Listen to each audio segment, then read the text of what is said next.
Or he would come in and he would like wrestle whoever it was out of the bar stool. And he's just like, wrestling random people? Well, he was 5'6", so a short guy would like manhandle people out, and he was intimidating enough with his scary ass beard and his tattoos everywhere. He had piercings, like that they would listen.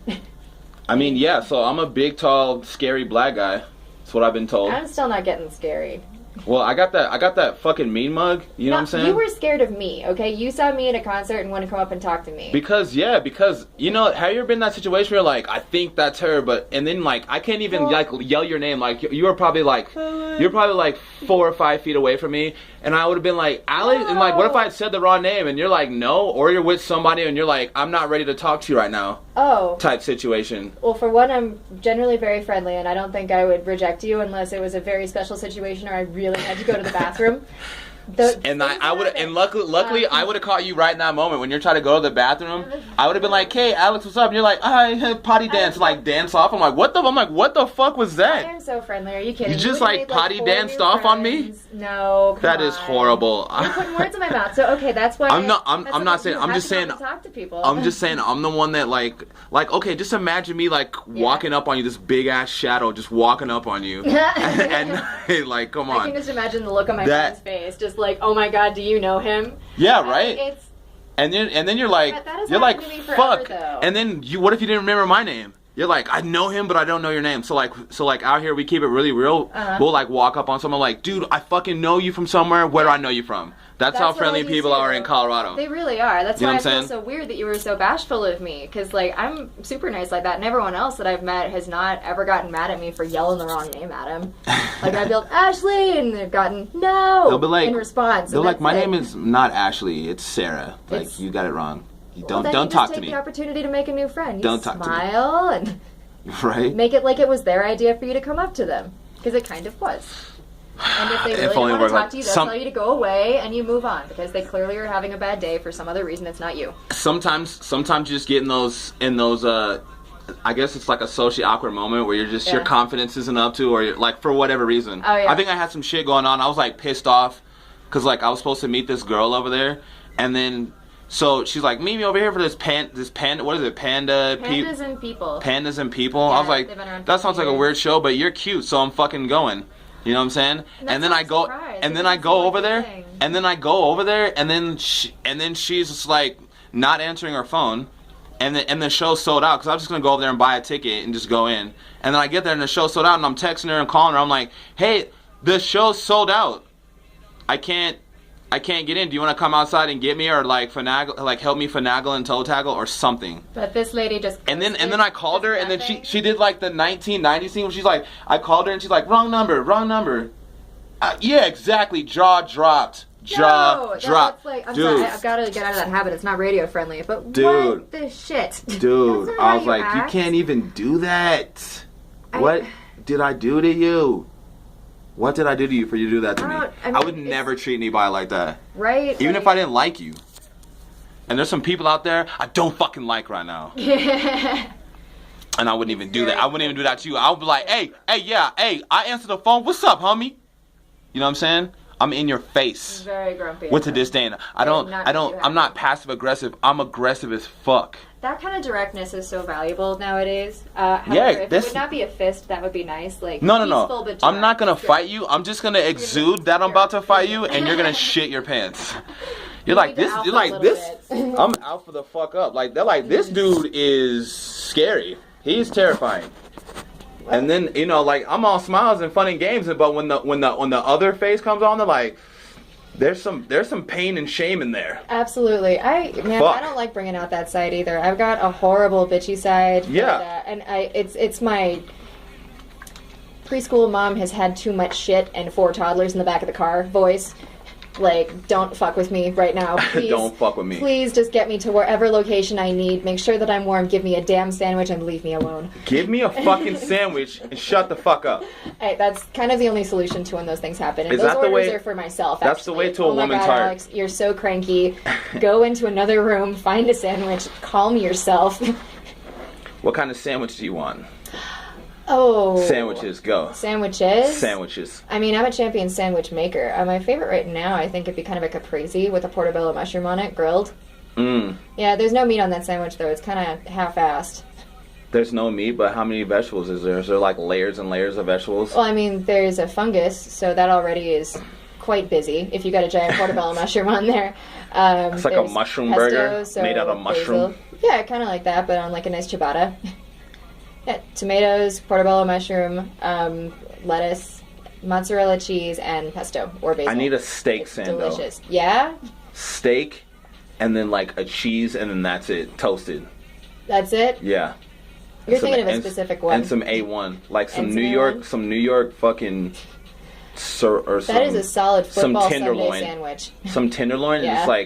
It's like fucking meat leftovers. Cake. That's the only way to describe it. It's like I got hungry too. Yeah, the taquitos I just had are just not they're not going to sustain me for too much longer. And we just smoked too, so bummer. Got that factored in. So you're sitting there just salivating about this steak sandwich. I could talk about no. No, really? Any old kind of bread? You don't even need bread. It's steak. That's not a sandwich. Just give me meat and cheese in my hand. Okay, give me meat and then two cheese on the outside on both sides, and that's a sandwich. As long as it's in between two things, that's a sandwich, I think. This is how the chicken shell happened at Taco Bell. It happened at KFC before that. Remember they had the double down? Oh my god! I was like, dude, that's fucking money. What was it? That was two like chickens chicken breast as the buns. Yes, and then the bacon and cheese in the middle. Like that's a fucking sandwich. No, it's not. And yes, anyone who says that a chicken wing is a sandwich is just trying to get a government payout. 2 cookies and fucking ice cream in the middle is an ice cream sandwich. Okay, that's totally right. I think I learned something today. See what I did there? Yeah, you did. Do you see what I did there? That's a fucking sandwich. Two things. Absolutely is. You got 2 girls between me, or me in between 2 girls. That's a Connor sandwich. That is a Connor sandwich. It's a really good sandwich. I assume so. That seems like a very happy sandwich. Complacent one. Now you're hitting on me. Look at you. It's definitely a happy place. Good. Everyone in that sandwich is happy. So now hang on. We're talking about fantastic sandwiches. Now we have to talk about side dishes. Chips or tequila? Side dishes.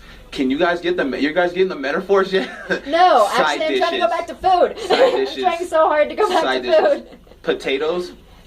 Yeah, is it potato chips? Number 1. No, not chips, just like potatoes. Just a whole potato, like an apple? No. No, how do you do it?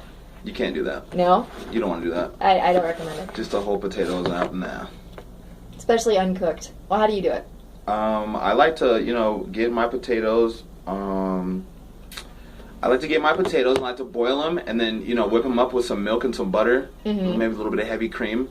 Some chive in there. Sour cream on top. Cheese. Pepper jack cheese. Bam. Maybe some bacon on top. That speech has been given before.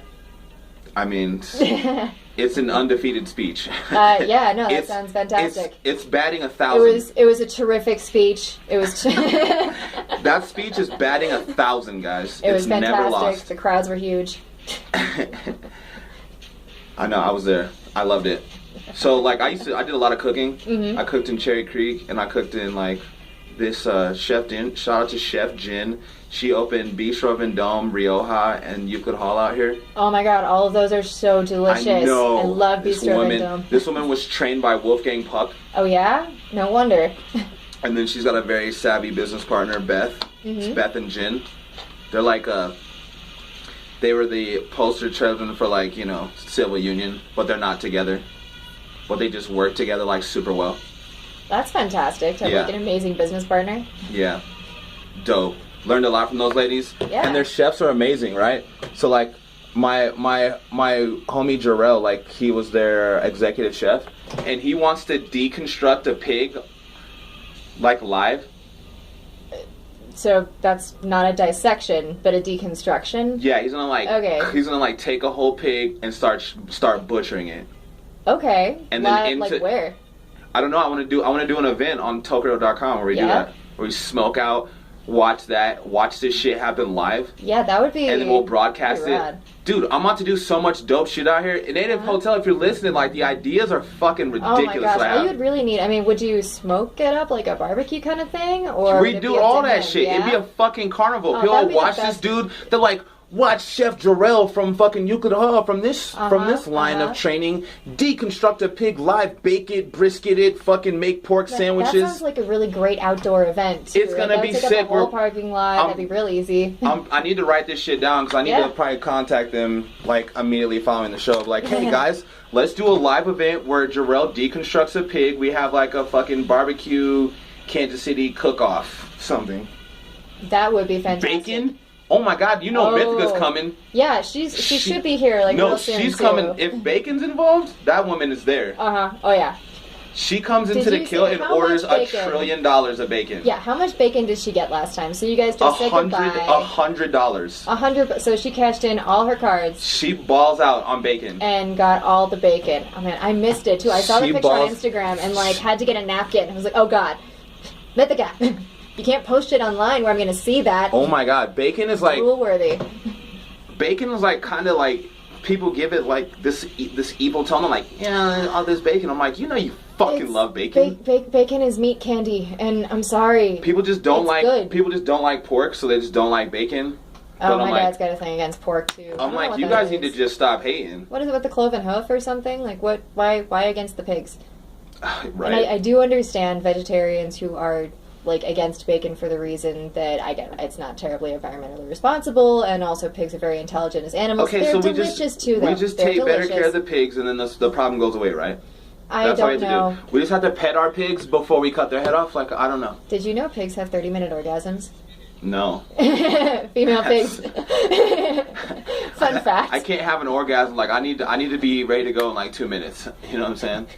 I can't dedicate 30 minutes I can't just be sitting there shaking and convulsing. No, maybe they can just focus better. Maybe they're just operating on a higher plane, and that's like a smile. I can't that's too high of a plane for me. Perhaps it's a little bit too high. I need to dial it back. Too high for Ikonn. Well, I don't know if it's a matter of like animal cruelty or like treating animals better, but also have you heard that a lot of the food in the world is going to feed our food rather than feeding people who are hungry? I think that's kind of a problem, like a lot of the biggest crops that are grown. And then it takes a ton more water and CO2 to actually like produce a full-grown cow when you think about it, like how much you invest in that animal before you slaughter it. So again, I get it. I get why it's totally a good reason, or it's a smart thing to do if you care about the planet, but... Right. Man, I wish there was just something that would go float up in the sky and scrub our atmosphere for us. Please, Elon, fix it, Elon. We all wish that would happen. God, every single one. Except for he's tunneling instead. Tunneling? You haven't heard that Elon Musk is doing tunnels now? I mean, I would assume so. No? This dude's doing tunnels to where? He plans to use that as a transit system. To go to the moon? No, probably not to the moon. I believe it's just more of a three-dimensional approach to traveling around the Earth. Although it could be the Hyperloop too. So okay, now we're about to cross into crazy shit because there's like tunnels in these. There's two bases. One's called Dulce. It's in New Mexico. Okay. And the other one's called Los Alamos. I think that one might be in New Mexico too. I'm not sure. Okay, I'm not quite sure those are the same tunnels. No, they connect. They're the same kind of tunnel. So they're like on a fucking magnetic track.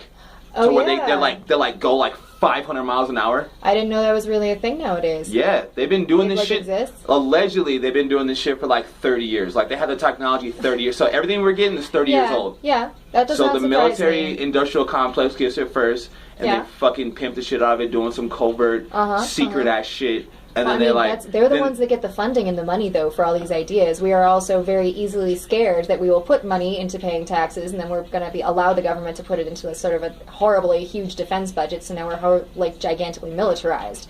And we're going to police the entire world. But that is where the money is to discover the new scientific crazy things. Like a lot of stuff is produced by war. It's sad and gross, but it's true. Yeah. So you just and it's not even like it doesn't even have to be a real war. No. The war on drugs isn't even real. Oh my God, yeah. It's a fake war. We've been fighting for 30 years. Have you read 1984? By George Orwell? I know it. I don't know if I read it or read part of it or something of it. You know what I'm saying? Okay. I don't remember reading the whole book, no. It is a dystopian novel, and a main feature of it is that the country is always at war, and the people are always kind of mad at somebody else, and there's this sort of nebulous outside force that people fear, and that they're always funding, but they don't actually know who they're fighting. And the radio station kind of changes it every day, and they sort of change the title all the time, and they sort of change the meaning of words, too, that go with the war, and people just accept it, because that's how big and scary the government is. They've tricked us into liking them. You should read it. It's scary, though. If you're feeling depressed, you should not. Whenever you read real shit like that, it makes you feel depressed. Oh, yeah. Because you're like, fuck, there's like not even anything I can do about this. It makes you so introspective. Well, you're not responsible for changing the entire whole gigantic world in one blink of an eye as a human being. You just can't do it. It's already... once you get the information, it's already passed you by. You're not on the cutting edge of shit, so you're not cutting edge. All right. The only time you're cutting edge is when you're on the cutting edge of shit. The bleeding edge of technology scares me so much. I think they've got software now that that's predicting human behavior based on like video footage that's been fed to it. It's this adaptive AI. Yeah. Yeah, so computers that predict what people do. We got apps that are helping contribute to that, like Snapchat when they do those filters. Oh yeah. It reads your face. It reads your face, and like it helps facial recognition. So they take that data, and then the government buys it from fucking Snapchat, probably on the low. I'm just speculating. I don't know if any of this is true. That's just stuff. I will entertain the tinfoil hat conspiracy. These are just opinions. Like we still have freedom of speech. Yeah, I'm just saying. I'm just saying this could happen. Yeah, you know what I mean? That is the shitty part about security, too, because you just have to think, like, what's the worst thing someone could do, and you have to protect against that. That's why you have to change all your passwords all the time. If it's gonna go down, like, it's going down. Like, the government's that good. Like, if it's gonna go down, like, it's gonna go down. So democracy is the worst system, except for all the others. Live well, live righteous. Yeah. And then, be a good person. What kind of live well stuff do you do? I've been getting back into working out. Good. Eating healthier. How do you work out? Drinking less. I like to do stuff at the house because I'm just so fucking lazy now. You can totally work out at the house. I do. So we're doing pull-ups and shit. Yeah. I was doing like these sick ass full extension pull-ups where I'm just so tall. Like I got this pull-up bar in my doorway between my kitchen and living room. So I'm like hanging on it, and I pull myself all the way up slowly, and then hold it, and then let myself all the way down slowly. Oh, slowly is so difficult. And I did like 5 of those, and then my homegirl was like, "This is the prison shit," because I was like locked up. So, but that's how good you get at working out when you're fucking locked up. Like you get sick as fuck. Well, why do you think that is? That you end up just working out more when you have nothing Because you just need to release all the fucking anger that you have. Yeah. So you go hit the weights. You're like, I'm about to get in here for 2 hours and get angry as shit. Oh, and then it's gonna look fucking bomb. I got out instead. I got out and I looked like fucking Adonis. I know, and you got like your pump on too, so everything's huge. And then it's like lean like.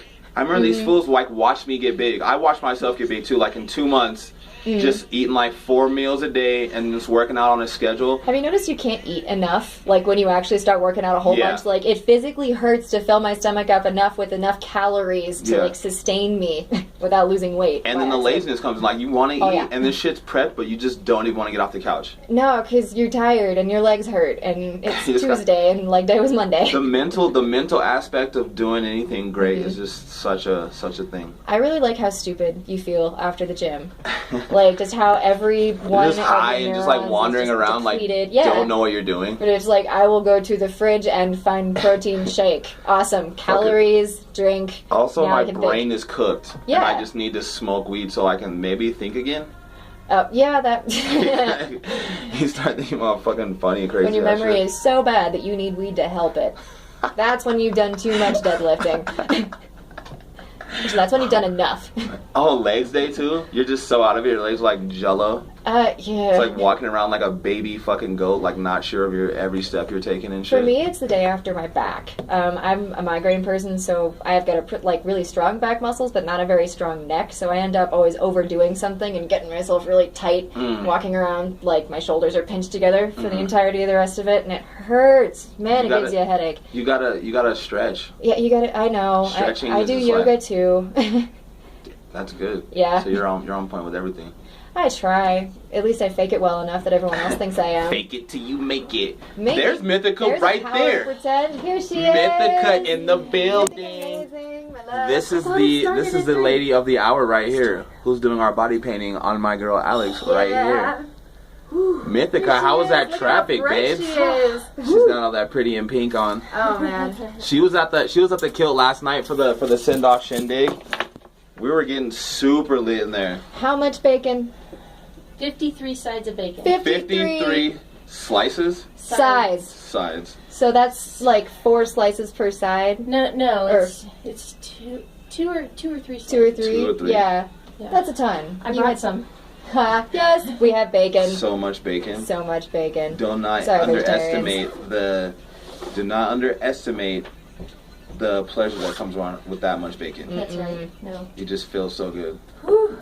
And Mythica was breaking it down, like in terms of like if you're buying a steak, like it's a cheaper route than it is than buying a steak, and it's a lot of protein. You can actually put it into one of those calculators. Get on the microphone, Mythica. Introduce yourself to the world. I think that one's hot. Is this one hot? I think that one's hot right there. Speaking to the mic. Can you hear yourself? Hot. Can you hear me? No. Can you hear me? No. Yes. No. I can hear you. We can hear you. I can't hear you. Grab that headphone. The other headphone. Grab that headphone right there. Guys, we got Mythica Von Gryphon live in the studio. We're trying to figure out the technical aspects of what's going on. Now I can hear you. Can you hear me now? I can hear you now. And then that mic right there is hot for you. Game show it. You can just take it off of there. There you go. There we go. Mythica, how you doing? You want to have a seat, babe? Wow, just got here. Look at this. Mythica's about to start painting for us, doing some very lovely body art on the lovely model Alex. Otherwise known as the Painted Punk. The Painted Punk. Painted Punk. I bought my domain name a little bit ago. I can't believe no one else had it. Right? Googled it. Oh my god, this is available for how many few dollars? That's such a huge win when you buy the domain name. Oh yeah. Huge win. Mythica, you have fun last night? I always had fun last night. Look at this hat thing. Are you live on Facebook already? Is absolutely insane. So I'm actually on a mastermind call at the same time, which is really funny. A mastermind call? What's that? Mastermind call. Yeah. What's that? So a mastermind is a group of people who are dedicated towards bettering themselves and doing something really amazing. And I'm with this awesome guy named George Ira Carroll who does these workshops, seminars, and all kinds of things. And he's known as the homeless motivational speaker because he intentionally became homeless and turned his life around and did some amazing shit. It was really awesome. Dude, that's when you get the most hungry. It is. Oh yeah. When you go all the way to the bottom, like my homie's like, dude, if you just become homeless, like you'll get signed in probably like 4 months. Like, so you're just gonna grind and just be hungry as fuck. Yeah, that's kind of one thing that sounds funny. Become homeless. No, it's okay. The answer is just become homeless. It might be the just answer. give everything up, give it all up, live out of your car, be miserable. I mean, I get the feeling that might either make you strive to like do your very best, or it'll make you really mad and then make you realize that you had a really, really, really good thing going and that you probably should have stayed with it. I mean, I'm not gonna quit my job. I'm just gonna be homeless. So I just put all my stuff in storage, right? And then I bartend, so I make good money. So I would save a bunch of money by switching to not paying rent. And I don't have a car payment either, so I would just like, I'd go to the gym. Okay. I'd fucking go to work, and then I would just... So you'd shower at the gym. Yeah. Every single day you'd get up and you'd go to shower, gym, work. I'd probably have another job, because I need something to do between... Yeah. Where would you put your car? I don't have a car. You don't have a car, so you just be walking all the time? Where'd you sleep? Just bussing it. I don't know, somebody let me crash on their couch. Every single time? Yeah, I think if you have like 5 or 6 really good friends, you could probably crash on someone's couch for like 2 nights each and not alienate any of them pretty consistently for like 2 months. Right. That's, oh my goodness. Yes, I need to go get ready. Tape the boobies up, Alex. Yes. Gotta tape the boobies up. No, not the boobies, just the nipples. Just the nipples. They're so offensive that they're worse than alcohol, drugs, guns. So weird. I think they're great. I think they're great too, but we've demonized them. Which is such a shame. Donald Trump's gonna fix all that for us. Do you think Donald Trump would let nipples be? I think he'd be the one that'd be like, dude, nipples are fine. I don't know, dude. I'm gonna stay away from that one. I'm so gonna stay away from that last time, Mythica was in there a time before last night, and we were talking about shit like that. It kind of got intense. Yeah. Because the guy was like, dude, I'm in the military. And I'm like, all right, well, I still said what I said, so. Yep. What's up? It's all good, you know? So what are you just gonna freestyle? Do you have like an idea, like what kind of color scheme and? No, I never know. So just go in there. It's a spiritual thing for me, so it's like a process, and it just happens the way it does. That's tight. Are we live? We're live on Facebook, We're babes. Live on Facebook. Facebook okay, cool. Live in it. Well, I'm live on my mastermind call, and you're live on Mastermind, live on Facebook, live on YouTube. Got the YouTube channel right here too. Yeah. Bingo. We're live on everything, cause we're fucking super live. Do you still got any bacon left, Mythica? I do. Shut up. I do. Shut I up. brought some bacon. That is dope. 53 sides of bacon. I'm gonna bring bacon everywhere. I mean, spread the bacon wealth, babe. People need that. Absolutely. It makes you feel good. It tastes great. It's super. So how long do you think it's going to take you to paint up Alex? Well, that's just the beautiful thing about body painting. It can take as long or as short, but the longer you have, the more detailed, the more dope you can make it look. Yeah. Seriously. Like, 2 hours can get it covered. 4 hours looks awesome. 6 hours and your jaw is dropping on the floor. Yeah. Like, seriously. The more time you put in anything, like always, the better the product's going to be, for sure. Oh, yeah.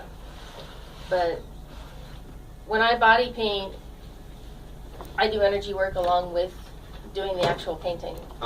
And so when I do that, it's like I'm saying, she's beautiful, she's perfect, she's worthy, she's whole, she's deserving, she's loved, she's lovable, she's courageous. Or if it's a he, same thing, you know. And that energy, because like most of us in our life, when somebody comes up to you and is like, dude, I think that you are going to be the next person to freaking take over the world. Like you are going to like change lives and do these things. And it's like, well, yeah, I'm working on it. You know, and it's like when you're not there yet, but like I know that you're there. See, I already see that. And so when I am body painting somebody and I'm putting all those things into them, there's a doctor, his name's Dr. Emoto, and he came famous when there was the movie What the Bleep Do We Know? And essentially he showed people that if you put on the outside of a water bottle the word love or appreciation, it changes the water on a molecular level. Right. And he did the electron microscope to take photographs of it. And then he also put on the outside of a water bottle just the label, nothing else, I hate you, I wish you would die. And the water looks murky, globular, just awful.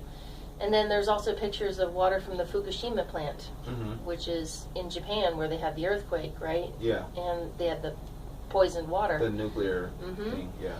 And do you know that those two waters look very close? So that your thoughts are just as toxic as nuclear poisoned water. That's the power of positivity. Absolutely. And people that don't understand that, it's just like, it's such a simple concept, but it's just so hard for people to get. It is. They can just not grasp that. Well, see, here's the thing. When I'm painting you, right, it's that I'm changing you on a molecular level. Like, it's not, most people just paint and they just zen out and they do their thing, right? But you broaden the experience. I put for the some people, intention it's in a it. personal experience. For you, it's a broad experience. It's almost like a cosmic experience. It's a very cosmic experience, for sure.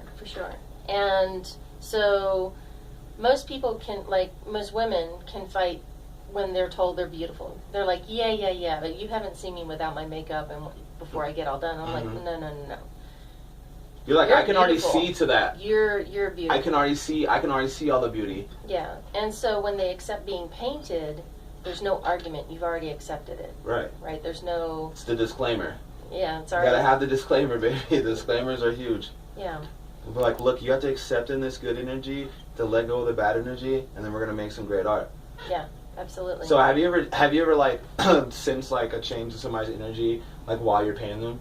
Like, say you're painting somebody like at a live event, and like somebody walks in, and they're like, you could just like feel their energy. You're like, whoa, what just happened? What, like their energy disturbs what I'm doing? Like let's say like somebody that they don't like comes in, and you're painting them, and then like that would like throw off your energy, right? Because then they're having like maybe bad thoughts or anything like that. I control the space. Mm-hmm. Like I make like a safe space, a safe bubble kind of and that space is mine. It belongs to me. Mm-hmm. So here's the thing: when you do that with space and you own it, then that person, for some reason, can't find the building. For some reason, they can't find the door. It's like a force field. Something happened on the way that they came on the way. Like they would never even come in the door. Nice. Do you know what I'm saying? Yep. Like it's some real Yoda before shit. It gets there. Some real Yoda stuff. How sick. Some Jedi stuff going on, guys. That was good. Absolutely. I like that answer. You're like, it doesn't even get that far. That's what I wanted to hear. Well, that's what I do. Totally what I do. Well, so Mythica, ladies and gentlemen, is going to be body painting Alex, a.k.a. what you call herself? The Painted Punk. Painted Punk. Painted Punk. She wanted to do her hair blue, and I was like... I'm cool. I'm cool with mermaid hair. Her hairdresser was like... No. You know it's radio and they can't see you shaking your head, right? So thank you for telling them I was shaking my head. sometimes I forget. I just get lost. Like the Facebook Live, some of them can see Facebook Live, like they can totally see, but everybody on the air doesn't know. Everyone on the air is like, he's like. Is it implied? Is it implied with this? I'm like. Yeah, but see, you didn't even make the song. Right, like, you're right. You just shake your head, and I'm This coaching me up. It's radio, dude. They can't see you. I don't know the full parameters of this yet. I've been doing it for a while now, but I feel still like I'm super new. But I got a lot of good stuff about to happen. Yeah. I got some people checking me out because they like. I heard that. They like the content, so I have to put together these proposals, which is like being in school again. Like I have to do research and type up a paper. And so have you ever had a reality TV show star as your guest before? No. Dude, I'm the first. Yes. She is the first. Good to have you. Mythica was on Skin Wars, guys, on Bravo, correct? No, Skin Wars was first originally aired on the Game Show Network. On the Game Show Network? Correct. And for those of you who don't even know what that is, it's the one that when you're flipping channels, it's always playing Family Feud. That channel. Channel 4000 and something. So, but recently, back in October, they are now hooked up with Netflix, and you can watch on demand. Mythica's on demand now? Yeah. Shit. Yes. Clutch. That is clutch stuff. Yeah. So tell me about the reality show experience, because that's part of the proposals I've been putting together, because I've been in contact with a person from BET. Fantastic. And a person from or someone from High Times was like liking some of my posts I did on Instagram. Mm-hmm. So what was the reality TV show experience like? Like how long did they do the shoot for? First thing I want to know. Well, all in total, it was a month of shooting. Mm-hmm. But season 1 they were still figuring stuff out, and in the following seasons, they let the contestants and the staff have weekends off. Mm-hmm. So I'm like, I don't want to hear it from any of y'all. None of you guys look as tired as we did. Like tirelessly long hours. We were sleep deprived. Like we didn't have days off like at all. So the first one, that's a grueling experience. And then you don't even know. You're just so excited to go in and get in there and do that. Like you're just like, I'm just gonna power through this. Yeah, well, you have to. Yeah. There's no way around that. So, I guess I'll use that when I'm gonna be talking about possibly doing mine. I'm like, gotta have weekends off. If you need time to step away from it. Well, yeah, because like you have people that are working literally like around the clock, mm-hmm. and it's crazy. They were on a tighter budget back then, probably too. Yes. Yeah, because the time first is money. For sure. Well, the first one they were definitely on a tighter budget because they were trying to prove themselves. But we got up to 1 million viewers. Very nice. And made the network very happy, which went in for season 2, and then there was way more budget, mm-hmm. because they were like, oh, dude, you proved yourself. Yeah, exactly. So I'm coming up on some number marks for listenership and viewership to where they're like, yeah, you proved yourself. So let's see what you can type up. Let's see what you want to pitch us. So I'm pitching them a reality TV show where it's called Mile High as Fuck. So it's Mile High AF exclamation point. And I've been all over Colorado. Like I've worked like everywhere, done all these dope ass jobs. So I'm just gonna take people on a tour of Colorado and show them all the dope and stuff you have to offer. That's awesome.